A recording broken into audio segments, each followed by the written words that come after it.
Hello' guys welcome back to my YouTube channel. আহি গ'ল ভাল খবৰ। যিসকল ছাত্ৰ ছাত্ৰীয়ে মেট্ৰিক পৰীক্ষা দি আছে তেওঁলোকৰ কাৰণে আজি এটা লৈ আহিছোঁ ইম্পৰ্টেণ্ট ভিডিঅ'। যিহেতু তেওঁলোকৰ অহাকালি অসমীয়া বিষয়ৰ পৰীক্ষা অনুষ্ঠিত হ'ব আৰু সকলো ছাত্ৰ ছাত্ৰী যিহেতু চিলেবাছ কমপ্লিট হৈছে অলৰেডি আৰু তেওঁলোকে পৰীক্ষাত যোৱাৰ আগতে তেওঁলোকৰ আজিৰ এখন ভিডিঅ' এবাৰ হ'লেও চাই গ'লে তেওঁলোকৰ ইয়াৰ পৰা 100% কমন পৰিব। গতিকে যিসকল ছাত্ৰ ছাত্ৰীয়ে মেট্ৰিক পৰীক্ষা দি আছে তেওঁলোকৰ কাৰণে আজিৰ এখন ভিডিঅ' অত্যন্ত গুৰুত্বপূৰ্ণ।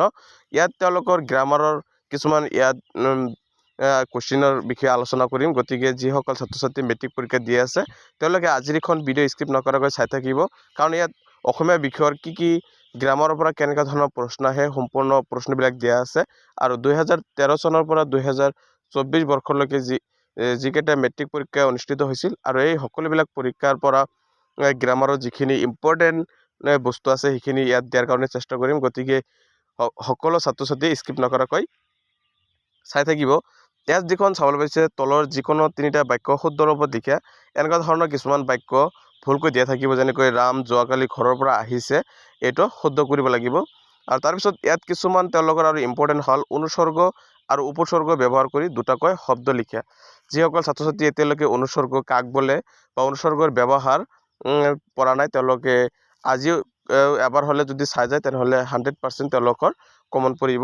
আৰু ইয়াৰ পিছত তেওঁলোকৰ কাৰণে আৰু এটা ইম্পৰ্টেণ্ট আছে, তলৰ যিকোনো দুটাৰ চমু টকা লিখে। ইয়াত যেনেকৈ মিত্ৰাক্ষৰ ছন্দ, দুলেৰী ছন্দ, পয়েট ছন্দ, ছবি ছন্দ, লেচাৰী এনেকুৱা ধৰণৰ যিখিনি দি আছে সেইখিনি তেওঁলোকৰ কাৰণে ইম্পৰ্টেণ্ট হয়।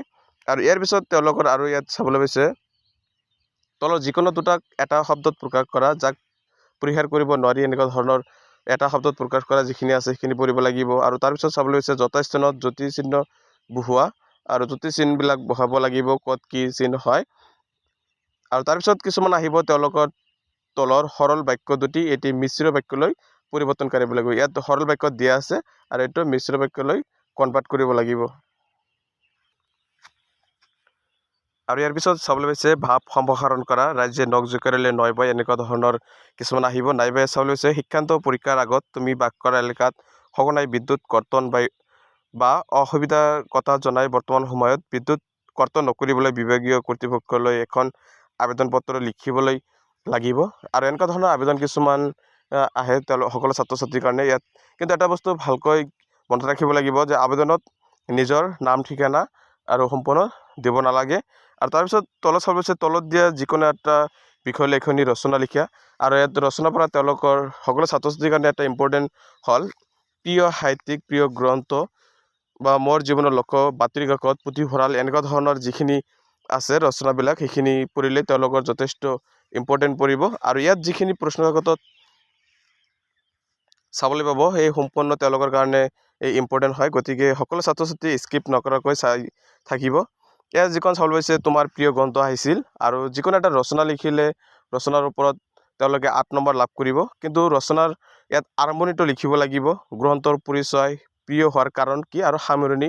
ইয়াত যিখিনি অপশ্যন দিয়া থাকিব আৰু সেই অপশ্যন মতে হ'ব লাগিব, আৰু নহ'লে 8 নম্বৰ লাভ নকৰিব। ইয়াৰ পিছত চাবলৈ পাইছে অসমৰ প্ৰাকৃতিক সম্পদ, আৰম্ভণি, প্ৰাকৃতিক সম্পদৰ প্ৰকাৰবিলাক লিখিব লাগিব, ব্যৱহাৰ, সামৰণি এনেকুৱা ধৰণৰ লিখিব লাগিব। তাৰপিছত ইয়াত আৰু কিছুমান গ্ৰামাৰৰ কিছুমান দিয়া আছে, জটিল বাক্য সৰল বাক্যলৈ বা জটিল বাক্য কেতিয়াবা মিশ্ৰ বাক্যলৈ দিয়া থাকে, এটা সমাৰ্থক শব্দ লিখিবলৈ দিয়ে।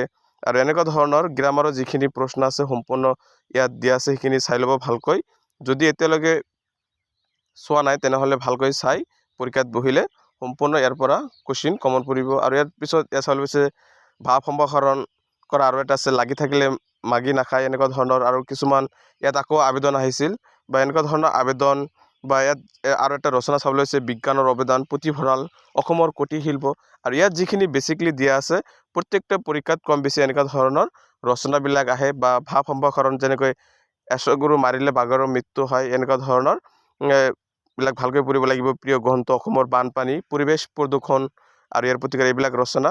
আৰু ইয়াত যিখিনি দিয়া আছে সম্পূৰ্ণ ভালকৈ চালে যিসকল ছাত্ৰ ছাত্ৰীয়ে মেট্ৰিক পৰীক্ষাত বহিব অহাকালি অসমীয়া বিষয়ত তেওঁলোকৰ ইয়াৰ পৰা 100% পৰীক্ষাত কমন পৰিব। গতিকে আজিৰ এখন ভিডিঅ' সকলো ছাত্ৰ ছাত্ৰী গুৰুত্ব সহকাৰে এবাৰ হ'লেও চাই পৰীক্ষাত বহিলে তেওঁলোকে ইয়াৰ পৰা 100% নম্বৰ লাভ কৰিব।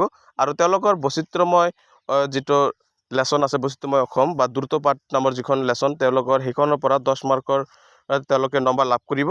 কিন্তু তেওঁলোকৰ 10 মাৰ্কৰ নম্বৰ লাভ কৰা একেবাৰে সহজ, কাৰণ তেওঁলোকৰ ইয়াত যেনেকৈ চাবলৈ আছে বৈচিত্ৰ্যময় অসম নামৰ দ্ৰুতপাঠত সন্নিৱিষ্ট অসমৰ যিকোনো দুটা জনগোষ্ঠীৰ উৎসৱ পাৰ্বণৰ সম্পৰ্কে চমুকৈ লিখা ইয়াত আছে 4 নম্বৰ। আৰু ইয়াত চাবলৈ আছে তোমাৰ দ্ৰুতপাঠত সন্নিৱিষ্ট অসমৰ যিকোনো দুটা জনগোষ্ঠীৰ বিশেষভাৱে বৰঙণি যোগোৱা একেজনকৈ ব্যক্তিৰ বিষয়ে চমুকৈ লিখে, বা দ্ৰুতপাঠৰ পৰা যিকোনো দুটা জনগোষ্ঠী, যিকোনো দুটা উৎসৱ, যিকোনো দুজন ব্যক্তি বা যিকোনো এনেকুৱা ধৰণৰ যিকেইটা প্ৰশ্ন আছে সেইখিনি চালেই তেওঁলোকে 100% 10 নম্বৰ লাভ কৰিব। যদি এতিয়ালৈকে পঢ়া নাই এইখিনি অসমীয়া বিষয়ৰ, তেনেহ'লে আজি এই পৰীক্ষাৰ বহাৰ আগলৈকে এইখিনি বস্তু এবাৰ চালে তেওঁলোকে যিসকল ছাত্ৰ ছাত্ৰী মেট্ৰিক পৰীক্ষাত বহিব তেওঁলোকৰ ইয়াৰ পৰা 100% কমন পৰিব।